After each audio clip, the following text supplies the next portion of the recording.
In Part 1 of the Enigma of Ancient Elam, we learned about how the Elamites burst on to the ancient Near Eastern scene to become one of the greatest powers of Western Asia during the early Bronze Age.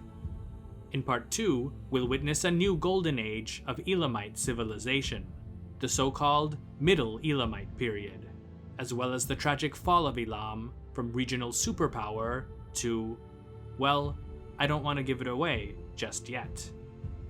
So, without further ado, let's begin the Enigma of Ancient Elam, Part 2.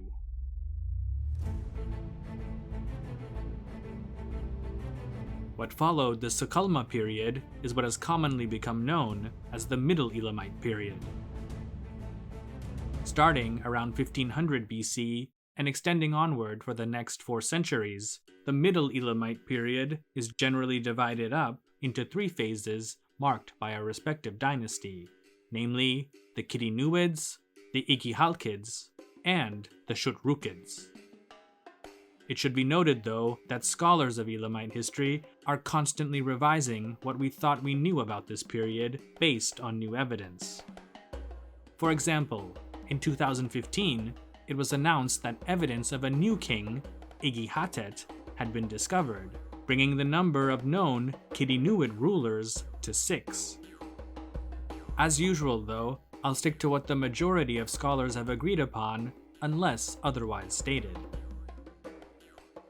Instead of using the term Sukalma, the rulers of the Middle Elamite period referred to themselves as kings of Anshan and Susa. Akkadian texts reverse this, writing instead King of Susa and Anshan. Something else that's quite noteworthy about this period is that usage of the Elamite language in royal texts increased dramatically, which differs from the Sukalma period when most of them were written in Akkadian. As mentioned earlier, the first dynasty from the Middle Elamite period was that of the Kidinuids, named after Kidinu, who up until 2015 was believed to have been its founder until the discovery of Igihalkid, who's now believed to have reigned earlier than him. The exact order of the Kidinuid rulers isn't certain, nor is their familial relation to one another. But the typical order of names now used for the dynasty is Igihalkid, Kidinu, Tanruhuratir II, Shala, Tepti Ahar, and Inshushinak Shar Ili. Personal details about the Kidinuid kings are almost non-existent, with most mentions of them being on bricks, seals, and the occasional stela or commercial contract where their respective name is often followed by the phrase, servant of Kirwashir and Inshushinak, the names of 2 popular Elamite gods. Of all of these kings, Elamite scholars know the most about Tepti Ahar. Text on a tablet attributed to him reads, "The year when the king expelled Kadashman Kurgal." It was previously thought that this is a reference to the Kassite king Kadashman Enlil I, who reigned between 1374 to 1360 BC, but radiocarbon dating of the level from which the tablet was uncovered dates it to an earlier period, which thus rules him out. So either it was a different Kassite king, or some completely unknown person. Tepti Ahar is also believed to have founded the city of Kabnak, which may have been his capital. Today, Kabnak is the site known as Haft Tepe.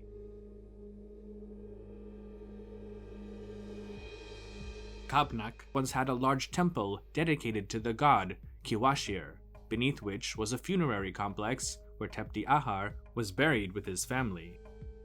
Archaeologists have also uncovered the remains of at least 1 palace and the foundations of a ziggurat. Luckily for us, a good number of cuneiform tablets outlining aspects of daily life at Kabrak have been discovered, and they give us all sorts of interesting information about life in this city. One group is from a metal workshop that contains information about deliveries of gold, silver, and other materials, as well as who their recipients were. Other texts contain inventory lists, scribal school exercises, personal letters, and religious chants.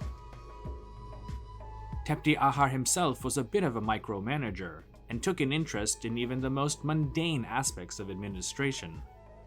For example, one accounting document from his reign, dealing with large cattle herds, gives the following account.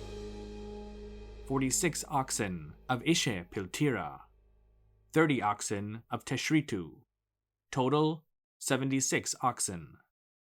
Administrative responsibility of Atar-Napir, which the king himself investigates and adds to his big tablet.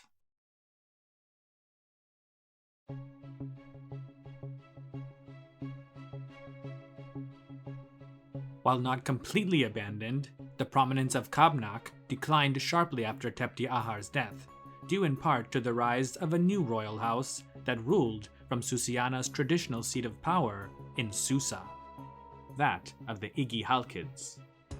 The final genealogy of this family is difficult, if not impossible to confirm, because of conflicting sources, both Elamite and Babylonian.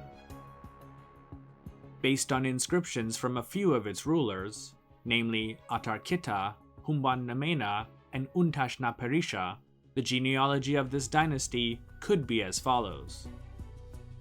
Pahir Ishan, son of Igihalki, Atarkita, son of Igihalki, Humban-Namena, son of Atarkita, Untash-Napirisha, son of Humban-Namena, Unpahash-Napirisha, son of Pahir Ishan, Kidinhutran, son of Pahir Ishan. At first glance, it sounds quite confusing, but makes sense if you consider that there may have been two royal lines stemming from Igihalki, that of Pahir Ishan, and another descended from his brother, Atarkita. Since Pahir Ishan is mentioned first in the inscriptions of Shilhak in Shushinak and Shutruk Nahhunte I, it's generally assumed that he was the eldest son and reigned earlier. After these two rulers, the sequence of kings gets really confusing. One very interesting aspect of the Igihalkids was their personal piety, and under whose reigns it seems that more religious sanctuaries and temples to the various deities of Elam were consecrated. One example of such piety is a hymn attributed to King Humban-Namena praising several of Elam's major deities. Part of it reads, O Napirisha, Kiririsha, and the protectors of the earth, I, Humban-Namena, son of Atarkita, I am the great one of the kingdom, the Elamite, the holder of the Elamite throne, the Elamite sovereign, the king of Anshan and Susa. Because of the continuity with my mother, Napirisha chose me and loved me. In Shushinak gave me the kingship. For my life, for the life of Mishimru, and the life of Rishap La. For this reason, the temple being once in ruins, I re-established, and dedicated it to Napirisha, Kiririsha, and the protectors of the earth. May Napirisha, Kiririsha, and the protectors of the earth give me a long life. May they grant me a continually prosperous kingship.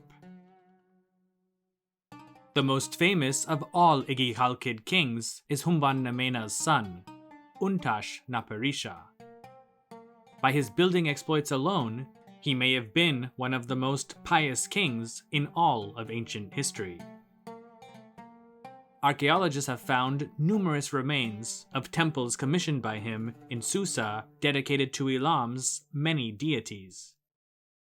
An inscription from one of them reads, I, Untash-Napirisha, I built a high temple of bricks of gold and silver, obsidian and alabaster, and I gave it to the great god in Shushinak.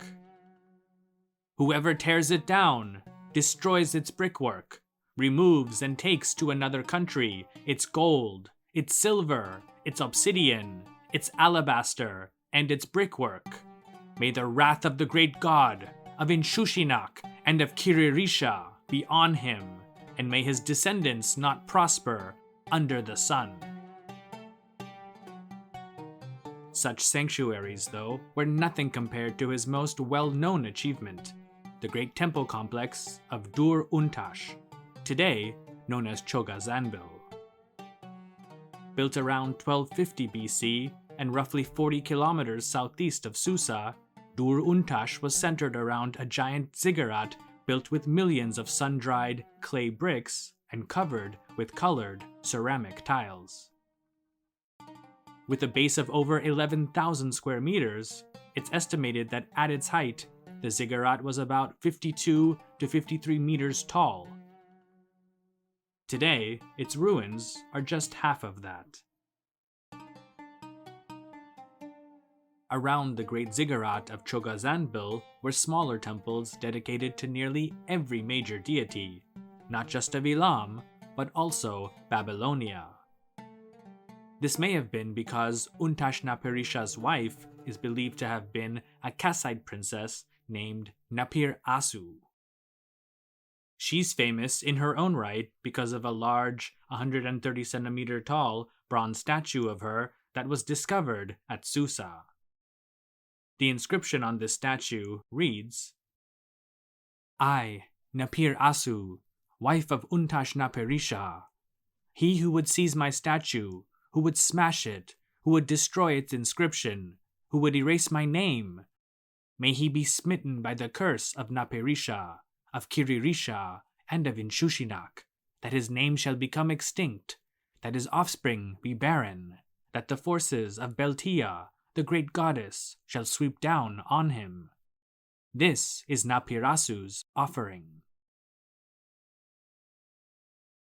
Unfortunately, the head of the statue has never been found, and might have been cut off nearly 600 years later when the Assyrian king, Ashurbanipal, who we'll meet later on, sacked Susa. It was not uncommon for members of the Igihalkid family to marry Kassite princesses. While fostering stronger ties between the two royal houses of Elam and Babylonia, such marriages would also cause problems in the years to come.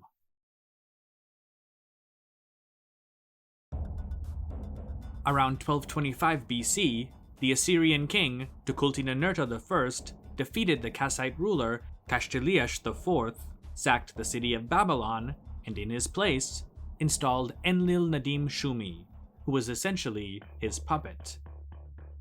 However, Enlil-Nadim-Shumi's relationship to the Kassite royal house was in question, especially from the ruling Igihalkid family of Elam, who had been related by marriage to the now deposed Kashtiliash IV.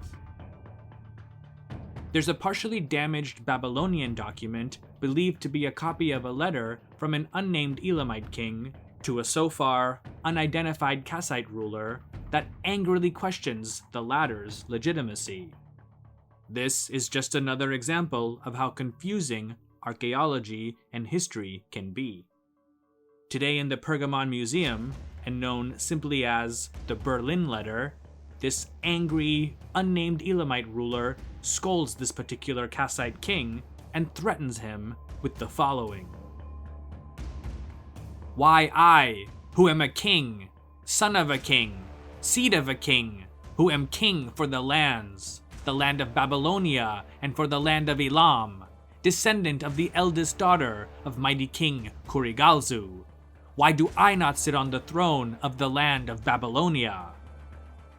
I sent you a sincere proposal. You, however, granted me no reply. You may climb up to heaven, but I'll pull you down by your hem. You may go down to hell, but I'll pull you up by your hair. I shall destroy your cities, demolish your fortresses, stop your irrigation ditches, cut down your orchards."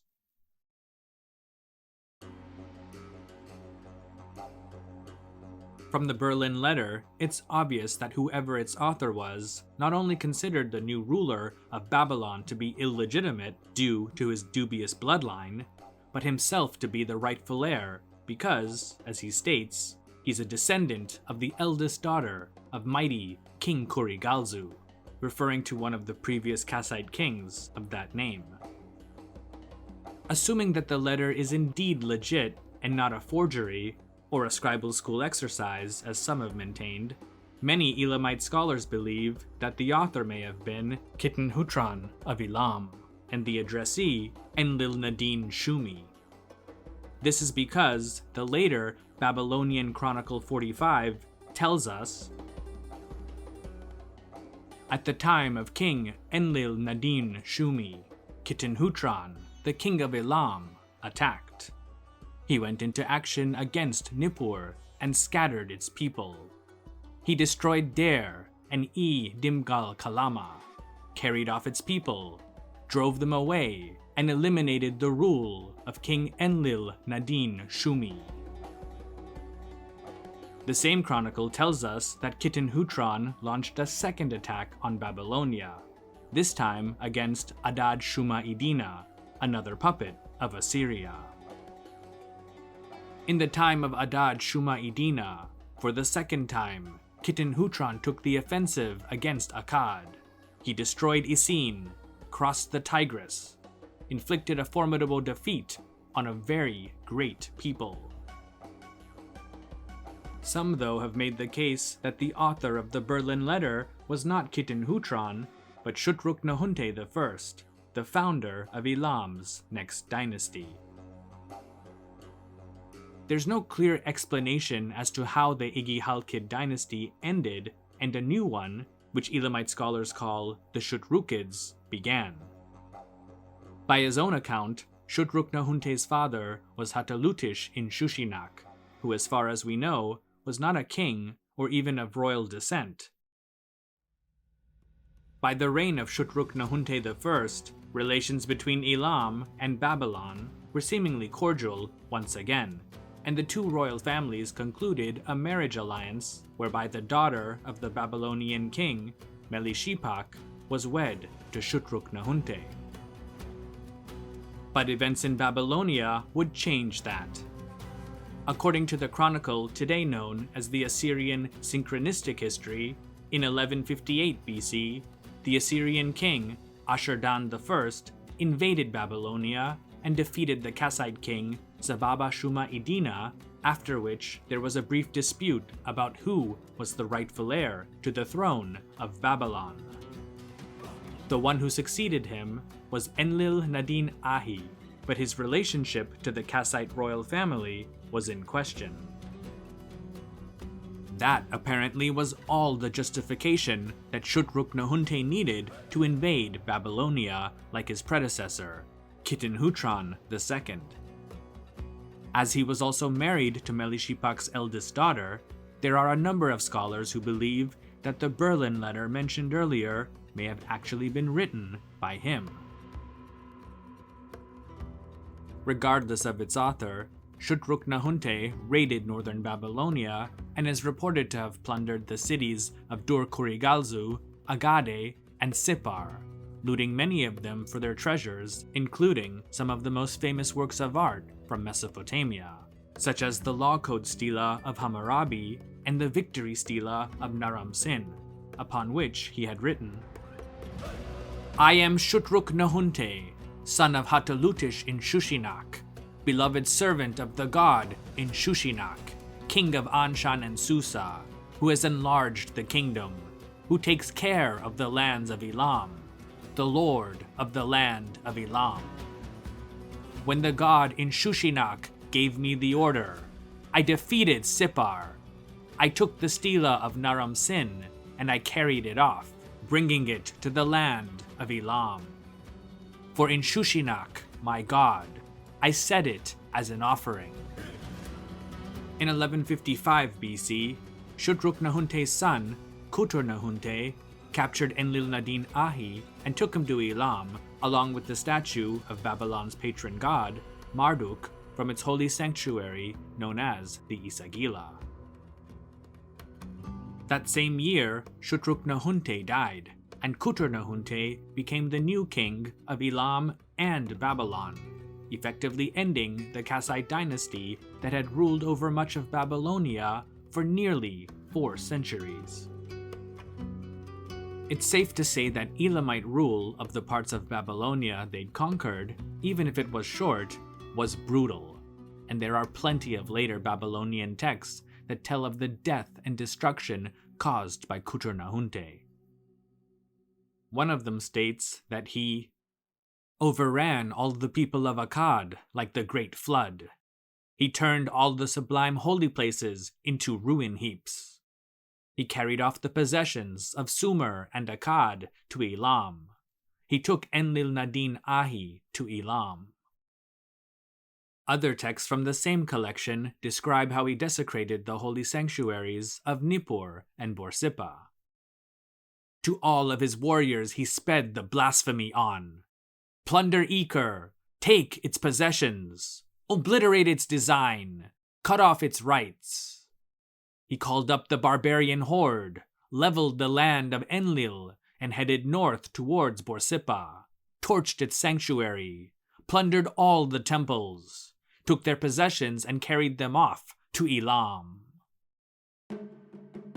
Elam's dominance over Babylonia persisted at least through the reign of Nahhunte's successor, his brother Shilhak-in-Shushinak, who took advantage of the power vacuum created by the fall of the Kassite Dynasty to take, or at least raid, more territory in the Zagros Mountains, eastern Babylonia, and possibly in Assyria near the cities of Arapa and Nuzi. Shilhak-in-Shushinak was succeeded by Nahhunte's son, Hetelutish-in-Shushinak, who was also a great builder, but with a focus more on Anshan. There, inscriptions on bricks indicate that he built temples to the gods Napirisha, Kiririsha, In-Shushinak, and Shemut. Ever since Nahhunte had taken Babylon and removed the statue of its patron deity, Marduk, from the Isagila, the people of that city had felt powerless and lost, at least according to the inscriptions of one of its kings, Nebuchadnezzar I. Nebuchadnezzar was determined to restore glory to Babylon after the fall of the previous Kassite regime, and he soon embarked on a campaign not only to rid Babylonia of Elamite influence, but also to take back the statue of Marduk that Nahhunte had stolen a few decades prior. Leaving from the city of Der, Babylonia's traditional gateway to the east, Nebuchadnezzar marched with his army into Elam to do battle with Hetelutish-in-Shushinak near the banks of the Ulai River. According to an inscription on a Kuduru stela belonging to one of Nebuchadnezzar's officers named Shiti Marduk, the potent king sped and he reached the bank of the Ulai River. The kings met and they both waged war. Fire ignited between them. The sun's face was obscured by their dust. By the command of the goddess Ishtar and the god Adad, the lords of combat, he routed Hetelutish, the king of Elam. So the king, Nebuchadnezzar, stood triumphantly. He seized Elam and looted its property. We're told later that Hetelutish-in-Shushinak disappeared, but his exact fate isn't known.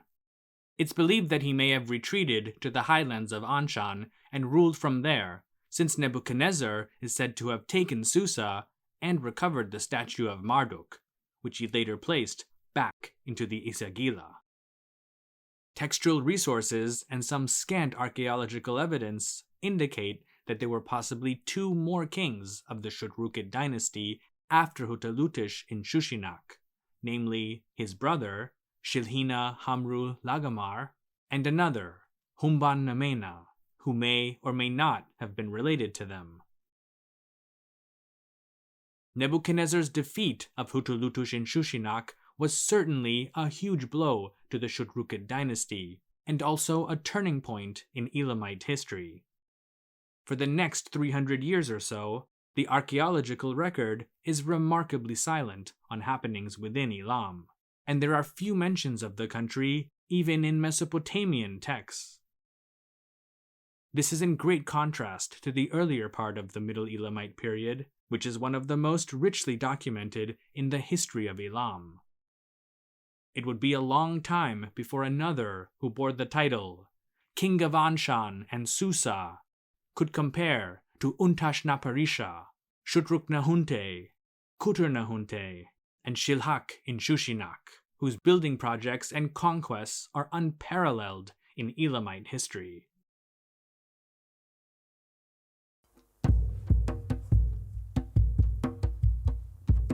For some, the Middle Elamite period was a golden age for Elam and its people. It's almost as if the country went through a sort of renaissance with its renewed use of the Elamite language and royal patronage of the arts. Elam's kings had a high degree of confidence in their capabilities and place on the world stage. And of course, the country continued to be prosperous from exporting raw materials and trading with its neighbors. All of these factors are in a large part why we probably have more material remains from this period than any other in Elamite history. That can't be said about the next phase of Elam's history, from roughly 1100 to 550 BC, what scholars call the Neo-Elamite Period. There are very few native Elamite sources from this time, outside of a few fragments of inscriptions and reliefs in and around Susa and parts of the modern province of Fars. These, though, tell us very little. For example, collectively, they mention the names of only 12 kings during a span of nearly 5.5 centuries. Between the years 1100 to 760 BC, there's relatively little information with regard to Elam anywhere, both within the country and to the west in Mesopotamia. What does exist, though, is quite interesting. For one, documents show that trade between Elam and Babylonia still went on as it had for millennia. It's also clear that by the 9th century BC, the rulers of Elam and Babylonia had come to a rapprochement with each other due to what must have been the greater military threat to both: the ever-expanding Neo-Assyrian Empire.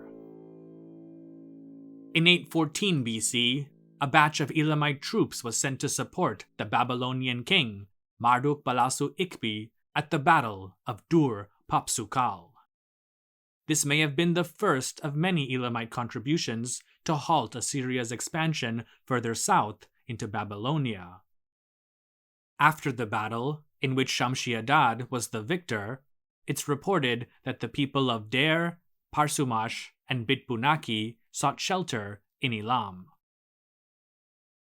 But there were also Elamites in Assyria as well.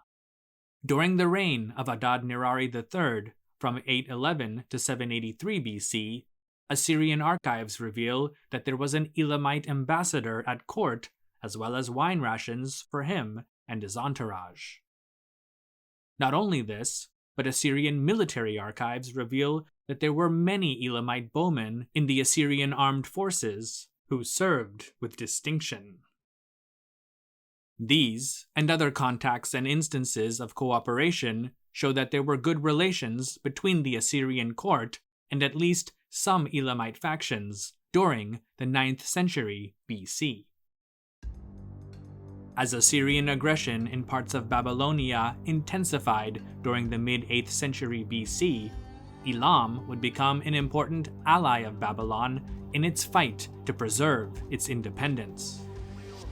This relationship is most clearly stated in Babylonian chronicles, which have also become an invaluable source for determining the chronology of Elam's rulers during the latter part of the Neo-Elamite period. According to Babylonian Chronicle 16, in 743 BC, Humban-Nikash became king of Elam. During his reign, Tiglath-Pileser III of Assyria crossed into Elamite territory in pursuit of Aramaean rebels, who had attempted to find shelter there. Though he didn't stay long, Tiglath-Pileser's incursion showed that Assyria could easily enter Elam at will, which must have terrified many in that country. Such actions must have also greatly unnerved Humban-Nikash, but due to Tiglath-Pileser III arguably being the most powerful Assyrian king in history up until then, he cautiously, and perhaps wisely, did nothing. But in 720 BC, after the death of Tiglath-Pileser III, Humban-Nikash led an army to support the rebel leader and self-proclaimed king of Babylon, Marduk-apla-iddina II, in a major insurrection against Assyria. Babylonian Chronicle 16 tells us, "The second year of the reign of Marduk-apla-iddina, King Humban-Nikash of Elam joined battle with King Sargon of Assyria in the district of Der. He brought about Assyria's withdrawal and inflicted a crushing defeat on it. Marduk-apla-iddina, who had gone with his army to aid the king of Elam, did not join the battle in time and withdrew." As Marduk-apla-iddina didn't show up, the Elamites and their allies were forced to do all the fighting, which clearly shows how invested Elam had become in the Babylonian conflict with Assyria. Humban-Nikash died in 717 BC, with his nephew, Shutruk-Nahhunte II, taking his place. Shutruk-Nahhunte II had a more cautious policy towards Assyria than his uncle, for when Sargon II returned in 710 BC to deal with Marduk-apla-iddina II again, he remained on the sidelines to let the Babylonian king fight his own battles. Shutruk-Nahhunte may have thought that continuing to support weak rulers in Babylon would only further antagonize an increasingly powerful Assyria, and so perhaps it was best for him to sit this one out. Or he may have already made a deal with Sargon to stay out of the conflict.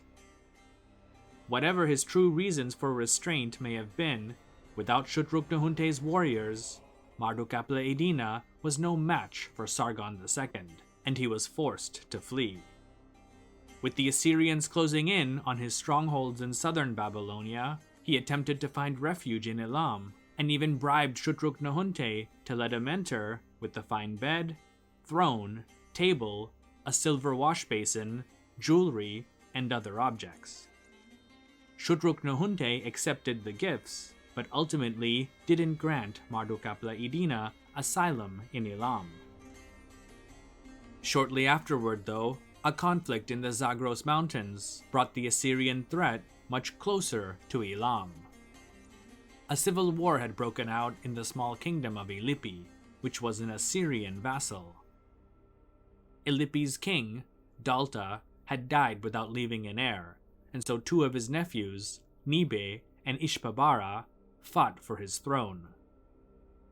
For military support, Nibe turned to Shutruk-Nahhunte II and Elam, while Ishpabara was Sargon II's preferred candidate. According to Assyrian texts, the Elamites sent 4,500 bowmen to aid Nibe, but ultimately these were not enough to help defeat the Assyrian army. Nibe's forces were decisively defeated, and Ishpabara became the new Assyrian client king of Ilipi. Sargon would later write in his annals that he had filled the entire land of Elam with paralyzing fear for attempting to meddle in what was an internal Assyrian affair. Sargon II's death in 705 BC in battle against Cimmerians had been a sign to many in Babylonia and Elam that the Assyrians were vulnerable. In addition, his son and successor, Sennacherib, was relatively inexperienced when it came to warfare. Such circumstances may have inspired Marduk-apla-iddina II to yet again return in 703 BC and continue his fight against the Assyrian occupation of his homeland. Shutruk-Nahhunte may have also been of the same mind, for the two teamed up against Sennacherib. Sennacherib gives us an account of this particular campaign against Babylon and Elam in one of his many inscriptions. Marduk-apla-Iddina, king of Babylon, a rebel plotting treachery, a criminal abhorring justice, turned to Shutruk Nahhunte, king of Elam, for help and bestowed upon him gold, silver, and precious stones, and asked him for support. As help for him, he, Shutruk Nahhunte, sent to Sumer and Akkad Imbapa, the general, together with Nergal-Nasir, the Sutian chieftain, fearless in battle, 80,000 bowmen and horses. On my first campaign, I brought about the defeat of Marduk-apla-Iddina, king of Karduniash, together with the troops of Elam, his allies, on the plain of Kish. In the midst of that battle, he abandoned his camp, fled alone, and saved his life. I seized the chariots, horses, wagons, and mules that he had abandoned in the thick of battle. Though we don't have any other accounts of the battle besides Sennacherib's, his seems to have been pretty accurate. Marduk-apla-Iddina fled south to the Chaldean strongholds, where he had sought shelter in the past, while Shutruk Nahhunte's forces retreated back to Elam. This allowed Sennacherib to enter Babylon unopposed and install his son, Ashur-nadin-shumi, as king of the city before he himself went on to campaign in the Zagros Mountains to put down a rebellion in Ilipi. Fighting continued, with Marduk-apla-Iddina launching small raids with Elamite support for a few more years until 700 BC, when Sennacherib smashed any resistance and occupied parts of southern Babylonia that had been supporting him. Though he was never caught, Marduk-apla-Iddina is reported to have died a few years later, most likely in Elam. The Elamite interventions into Babylonian affairs had ultimately been failures for Shutruk Nahhunte, and most likely due to this, in 700 or 699 BC, he was deposed by his brother, Halushu-in-Shushinak, who became the new king of Elam. Babylonian Chronicle 16 states what happened. The first year of the reign of Ashur-nadin-shumi, Halushu captured King Shutruk Nahhunte of Elam, his brother, and locked him up. Shutruk Nahhunte reigned 18 years over Elam. Halushu, his brother, ascended the throne of Elam. The first 5 years of Halushu-in-Shushinak's reign were rather quiet, and he seems to have not wanted to stir up any new conflicts with Assyria. Unfortunately for him, this was unavoidable. In 694 BC, Sennacherib launched a massive preemptive attack against Elam as punishment for its past support of Babylonian insurgents. He built a fleet of warships in Nineveh, had Phoenicians sail it down the Tigris River to the Gulf, loaded the ships with troops, and then ferried them to the coasts of southern Elam for a ground assault on Susa. Though the Assyrians did capture several Elamite principalities and southern towns in the lowlands of Susiana, they never made it to Susa. Halushu-in-Shushinak retaliated, not by attacking the Assyrians to his south, but by marching west, directly into Babylonia. Babylonian Chronicle 16 details what happened next. King Halushu-in-Shushinak of Elam went to Akkad. At the end of the month of Teshritu, he entered Sippar and massacred the inhabitants. The god Shamash did not leave the Ibabar. Ashur-nadin-shumi was captured and deported to Elam. Ashur-nadin-shumi reigned 6 years over Babylon. The king of Elam made Nergal-ushizib ascend the throne of Babylon. He brought about the retreat of Assyria.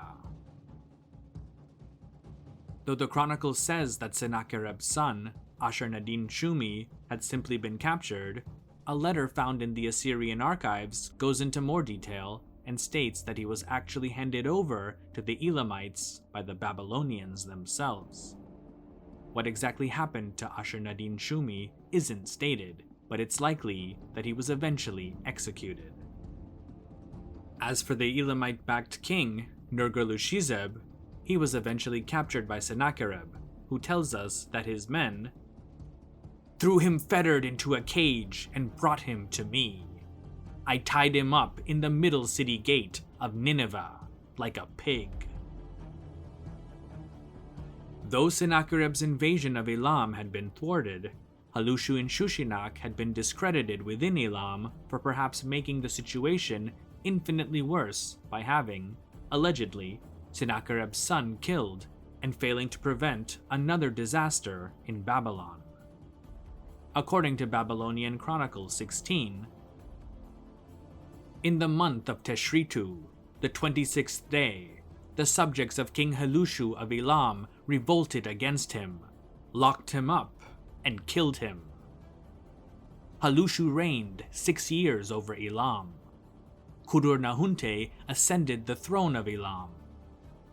Later, Sennacherib went down to Elam, ravaged and sacked the country from Rashi to Bit-Purnaki. Mushizib-Marduk ascended the throne of Babylon. One can start to see a pattern emerging in Elamite politics. A king would launch or partake in some sort of foreign intervention, only to be humiliated and shortly afterward replaced, often violently, with another relative or high-ranking member of the nobility. While defeat in battle, as well as the loss of men and honor, may have seemed like justification enough, economics also had a lot to do with the unrest in Elam. The wars between the two countries interrupted, if not completely halted, trade between Mesopotamia in general and Babylonia specifically, especially now that Assyria effectively controlled the entire country. It's also likely that the Assyrian government would have placed severe economic sanctions on Elam and any other states that did business with it. Because the Assyrians had access to alternative sources of natural resources, markets, and trade routes stretching from the Mediterranean Sea, Anatolia, and the Zagros Mountains of northern Iran, they could simply bypass Elam. The Elamites, on the other hand, needed the lucrative markets of the West for their economic survival. It also meant that they couldn't import badly needed foodstuffs, such as grain from Mesopotamia, which may have also led to starvation in certain areas. The Elamite people must have become extremely desperate, as perhaps never during their recorded history had they been so cut off from the Western world. The instability in Elam was an opportunity for Sennacherib, who in the aftermath of Halushu-in-Shushinak's death, launched a new offensive against his most hated enemy. The new Elamite king, Nahhunte II, had little time to muster together any significant defense, and he's said to have evacuated many of his people from the areas that were under Assyrian attack. With regard to what was left behind, Sennacherib claims, "The strong cities, his treasure houses, and the small cities. As far as the pass of Bit-Purnaki, I besieged, I captured, I carried off their spoil, I destroyed, I devastated, I burned with fire." Babylonian Chronicles 16 tells us yet again the grim fate of another Elamite king. In the first year of the reign of Mushizib-Marduk, in the month of Ab, the 17th day, King Nahhunte of Elam was taken and killed during an insurrection. Nahhunte reigned 10 months over Elam. Humban-Nemena ascended the throne of Elam. Nahhunte II's successor was Humban-Nemena III, who, according to Sennacherib, gathered to himself a large body of confederates, the men of Parsua, Anshan, Pasiru, Illipi, the whole of Chaldea, and all the Aramaeans. These, with the king of Babylon, drew near and set up upon me, offering battle. Trusting in the might of Ashur, my lord, I fought with them on the plain of Hilule. There are conflicting accounts of the Battle of Hilule. Babylonian Chronicle 16 states, "In an unknown year, Humban-Nemena mustered the army of Elam and Akkad. He joined battle with Assyria at Hilule and caused the withdrawal of Assyria."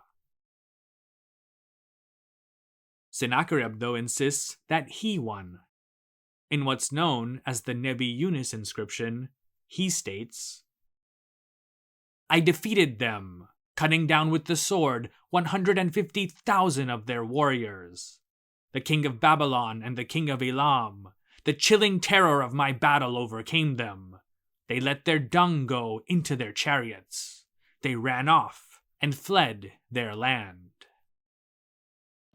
Sennacherib's version sounds a bit exaggerated, and most scholars don't believe that the Babylonian Elamite coalition, even with all of the states that Sennacherib listed, could have amassed 150,000 men, let alone the Assyrian army killing that many. But if Sennacherib did withdraw, then it was because he diverted his men to a much bigger prize. Shortly after Hilule, the Assyrians took the city of Babylon and all but completely razed it to the ground, to the point that Sennacherib tells us, "Its devastation to exceed that of any flood, so that in later days the ground of that city, its temples, its gods, would be forgotten." As for Humban-Nemena III, he died soon after the Battle of Hilule, but not from what by now had become the typical end for Elamite kings. Babylonian Chronicle 16 tells us what happened in quite some detail. "The 4th year of the reign of Mushizib-Marduk, in the month of Nisan, the 15th day, King Humban-Nemena of Elam was seized by a paralytic stroke, and his mouth was held fast so that it was impossible for him to speak. In the month of Adar, the 7th day, King Humban-Nemena of Elam went to his destiny. Humban-Nemena reigned 4 years over Elam. Humban-Haltash ascended the throne of Elam." Very little is known about Humban-Haltash I, other than that he ruled for 8 years, until 681 BC, when he was succeeded by his son, Humban-Haltash II. Sennacherib was assassinated that same year, and eventually, after a brief civil war, his son Esarhaddon came to power. Esarhaddon did not rule like his father, in that he sought reconciliation with both Babylon and Elam, and made great efforts to rebuild the city that his father had destroyed. He also concluded a treaty with Elam when Humban-Haltash II's brother, Urtak, became king in 674 BC. In a show of goodwill towards each other, both sides gave back looted objects, such as religious statues, that had been taken from each other's countries in years prior. This goodwill even extended after Esarhaddon's death, when the new king of Assyria, his son, Ashurbanipal, sent grain to Elam to help relieve the effects of a terrible famine. Elamite refugees were even permitted to settle in Assyria until conditions in their homeland improved. But Urtak did not reciprocate his generosity, something that Ashurbanipal complains about in his annals. "On my 8th campaign, I marched against Urtak, king of Elam, who was not mindful of the favors of the father who begat me, and did not maintain friendly relations. When hard times arose in Elam and there was famine, I sent him grain to keep his people alive, grasped his hand. those of his people who had fled before the hard times and settled in Assyria until rain fell in his land and there was a harvest, those people who had kept themselves alive in my land, I sent back to him. The Elamite, an attack by whom I had never considered with my heart, of whose enmity I had not even thought. Bel-Ikisha, chief of the Gambulu tribe, Nabushum-Iresh, governor of Nippur, and Marduk-Shum-Ibni, a general of Urtak who had made common cause with them. They incited Urtak, king of Elam, with lies. Urtak, with whom I was not at enmity, mustered his army, rushed the war into the land of Karduniash. For reconnaissance upon the king of Elam, I dispatched my messenger. I sent him in haste. He went, returned, and reported reliable information to me, saying, "The Elamite, like the encroachment of grasshoppers, is covering all of Akkad." We only have Ashurbanipal's side of the story. The Elamite version of events and Urtak's reasons for renewing hostilities with Assyria are unknown. When the two sides finally did meet in battle, Urtak's men were no match for Ashurbanipal, as the Assyrian king tells us. When he heard of the advance of my army, fear overcame him, so he returned to his land. I took after him, accomplished his defeat, pursued him to the border of his land. Urtak, king of Elam, who had not maintained friendly relations, on a day not appointed by fate, death became hostile to him. Amid mourning, he began to reach his end and seep away. His feet no longer stood in the land of the living. That same year, his life came to an end. He went to his dismal fate. Ashur and Ishtar, his royal dynasty, they removed. The dominion of the land they gave to another. Afterwards, Te-Umman, image of a Galu demon, sat on the throne of Urtak. Coming to power in 664 BC, Te-Umman took no chances in securing his position as Elam's new ruler, and ordered his men to purge the country of Urtak's family or anyone who had been associated with his regime. Those who escaped were granted asylum in Assyria, as they could be used as leverage in future dealings with Te-Umman. Again, our only information about what was going on in Elam comes from Ashurbanipal, who mentions that many of those who arrived at his court were the offspring and relatives of Elam's former and now dead kings. Umangash, Umanapa, Tamaritu, sons of Urtak, king of Elam, Kuduru, Pura, sons of Humban-Haltash, the king who preceded Urtak, and 60 of royal seed, archers without number, freemen of Elam, fled before the murderous fury of Te-Umman and caught hold of my royal feet. Te-Umman sent messengers monthly to Ashurbanipal demanding the extradition of Urtak's family, as well as those who had been his supporters, back to Elam. But Ashurbanipal refused.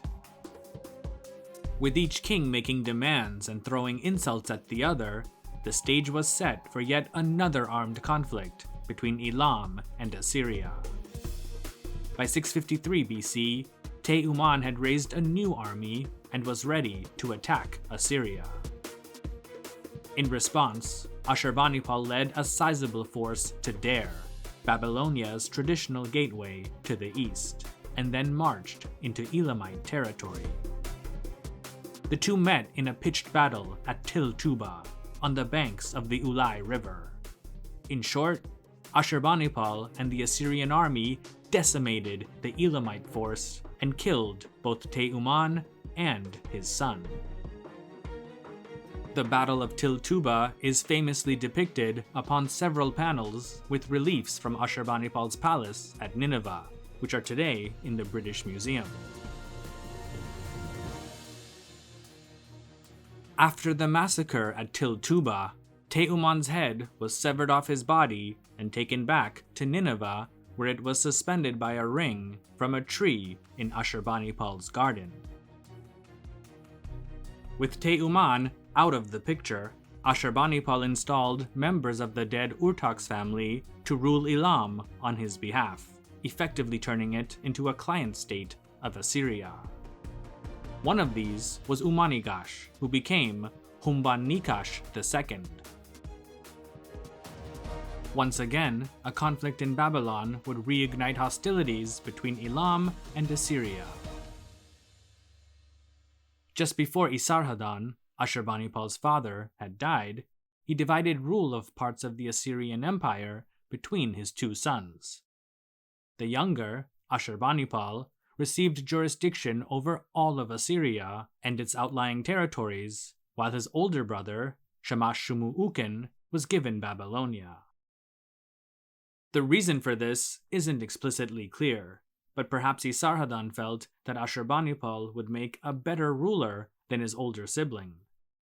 Over time, Shamash-Shumuukin was overshadowed by Ashurbanipal, who not only presided over a much larger part of the Assyrian state than he did, but was often ignored by his own officials in Babylon, who seemed to prefer dealing directly with Ashurbanipal with regard to both domestic and international affairs. Naturally, Shamash-Shumuukin grew resentful of his younger brother, and in 653 BC, seceded from the Assyrian Empire. As had occurred several times in the past, those in Babylon who opposed the Assyrian rule of their country reached out to the king of Elam for support. Despite being given his throne by Ashurbanipal, Humban-Nikash II sent aid and arms to Shamash-Shumuukin. Ashurbanipal, in disbelief and anger, informs us yet again of another Elamite king's treachery in an inscription. Humban-Nikash, the refugee, who seized my royal feet, whom I had placed on the throne of Elam, for whom I had done many favors, made king of Elam, who was not mindful of the good relations. He did not keep the oath of the great gods. He accepted a bribe from the messengers of Shamash-Shumuukin, my faithless brother, my enemy. In 652 BC, Humban-Nikash sent troops to join Shamash-Shumuukin's forces in southern Babylonia near the Elamite border. When they were met by Ashurbanipal's troops, the combined Elamite-Babylonian army was annihilated by the Assyrians, and the two kings retreated to their respective capitals. Again, history repeated itself. Like several of his predecessors, Humban-Nikash II was dethroned and eventually murdered in 649 BC by a close relative, in this case, his nephew. Humban-Nikash II's successor was Inda-Bigash, who ruled for just over a year between 649 to 648 BC. He probably realized that Shamash-Shumuukin would eventually lose the civil war to his brother, and so offered an olive branch to Ashurbanipal by releasing several Assyrian prisoners and even sending an ambassador to Nineveh to conclude a peace treaty with Assyria. Ashurbanipal, though, demanded the release of other prisoners as well before any peace negotiations could start. Either the message never got to Elam, or it fell on deaf ears upon arrival, because the requested Assyrian prisoners were never released. With diplomacy dead, Ashurbanipal ordered his men to march against Elam to punish Inda-Bigash. Babylonian sources record that when the Elamite people heard that Ashurbanipal was making preparations to invade Elam, they revolted against Inda-Bigash and killed him. The man to replace him was Uman-Naldash, who took the throne name Humban-Haltash III. In 648 BC, Assyrian troops entered Babylon, sacked the city, and, if the texts are to be believed, killed Shamash-shum-ukin by burning him alive as he took shelter in his palace. The war between the two brothers was over.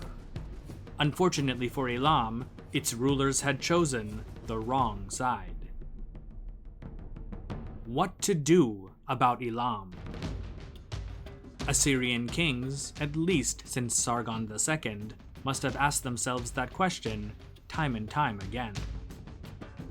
Once a country that had been both respected and feared, by Ashurbanipal's day, it had become a basket case of political and economic instability. Bel-Ibni, one of Assyria's top generals, once wrote in a letter to Ashurbanipal the following about the situation in Elam. Umanigash, the son of Amidira, has fomented a revolt against Humban-Haltash. From the Hudhud River to the town of Hadanu, the people have rallied to him. Humban-Haltash has gathered his troops. Right now, they've taken up a position on the river facing each other. In another letter, Bel-Ibni wrote that the people were in full revolt and that Humban-Haltash III, fearing for his life, had taken refuge in the mountains. Without any organized resistance left, Ashurbanipal decided that now was the time to strike a fatal blow against Elam, so that never again could it threaten Assyrian interests. And so, with generals such as Bel-Ibni, he launched one final, massive campaign to deal with his Elamite problem. In 647 BC, just a year after Ashurbanipal's rebellious brother had been killed in Babylon, the Assyrian army ravaged and plundered the Elamite countryside, destroying at least 29 cities before laying waste to Susa itself. Humban-Haltash III returned and tried to rally whatever forces remained loyal to him for one last stand against Assyria, but without any success. Either out of fear of Ashurbanipal or the realization that his forces simply couldn't compare with the Assyrian steamroller moving towards him, Humban-Haltash III fled once again for the mountains, which left Elam open for Ashurbanipal to do as he pleased. And do as he pleased, he did, by unleashing the harshest furies of hell upon Elam, as he tells us in one of his better-known inscriptions. In a month, I leveled the whole of Elam. I deprived its field of the sound of human voices, the tread of cattle and sheep, the refrain of joyous harvest songs. I turned it into a pasture for wild asses, gazelles, and all manner of wild animals. Susa, the great holy city, home of their gods, seat of their mysteries, I conquered. I entered its palaces. I opened their treasuries where silver and gold, goods and wealth were amassed. I destroyed the ziggurat of Susa. I smashed its shining copper horns. I reduced the temples of Elam to naught. Their gods and goddesses I scattered to the winds. The tombs of their ancient and recent kings I devastated. I exposed to the sun, and I carried away their bones towards the land of Ashur. I devastated the provinces of Elam, and on their lands I sowed salt. This is part of Ashurbanipal's account of the destruction of Susa specifically, and Elam in general.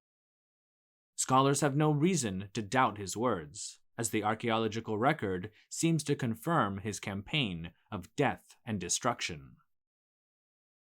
After this final Assyrian onslaught, Elam would never rise from the ashes to claim its seat at the table of formidable powers in Western Asia. As for Humban-Haltash III, he was eventually captured, brought to the Assyrian capital of Nineveh, and utterly humiliated by being forced to draw Ashurbanipal's carriage in a celebration. Ashurbanipal's inscriptions make it seem as if he wiped out every trace of civilization in Elam, But this isn't true. Elam was a vast country that contained many different peoples and principalities, several of which had never come into direct contact with Assyria, let alone Ashurbanipal's final campaign of terror. As far as we know, the highlands of Anshan and the surrounding areas to the north and south were largely left alone. Written sources from Mesopotamia seem to present the Neo-Elamite kingdom as a centralized state similar to that of the Neo-Assyrian Empire. However, surviving Neo-Elamite texts indicate more of the opposite, that Elam was a highly decentralized country made up of a network of strong local rulers who, for the sake of unity, cooperated with and were loyal to the recognized king of Anshan and Susa, but who ultimately ran their own affairs. Even though the central figure of the king of Anshan and Susa had been diminished, most of the small, minor kingdoms and statelets that formed the backbone of Elamite society were still intact.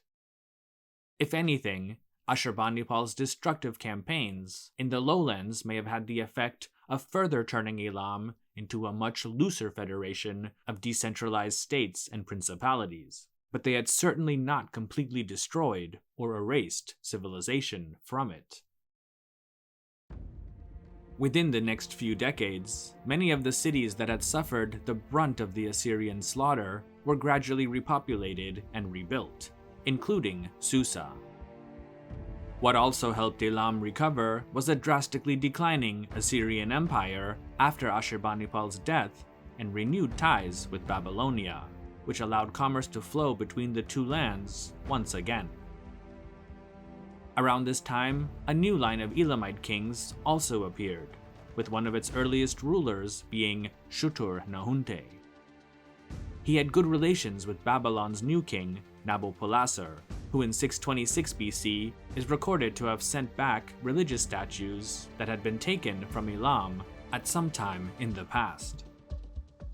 The fall of the Assyrian capital of Nineveh in 612 BC to a joint force consisting mostly of Babylonians and Medes further created new opportunities for the kings and princes of Elam as the geopolitical situation upended itself to now favor Babylon and Media. While there's not a lot of documentary evidence explicitly stating what happened next, it seems that due to Elam's increased decentralization, many of the smaller Elamite principalities, especially in the eastern Zagros Mountains and those north of Anshan, may have gradually become vassals of the Medes, whose capital was not far away in Ecbatana. Other groups of Indo-European, Iranic peoples were also entering into the highlands of the Iranian plateau. One of these groups who settled near Anshan was the Persians. Though again, this transition period is not well documented by the texts that we currently have, a Persian dynasty, one that itself had pledged allegiance to the Medes, eventually did sit on the throne of Anshan, and as its early kings grew in power, it's likely that several of the surrounding Elamite kingdoms of the highlands pledged their loyalty to them. The most famous of these early Persian kings was Cyrus II, who in 559 BC became the new ruler of this small Persian kingdom and took the title King of Anshan. He would eventually go on to become Cyrus the Great and found the Achaemenid Persian Empire.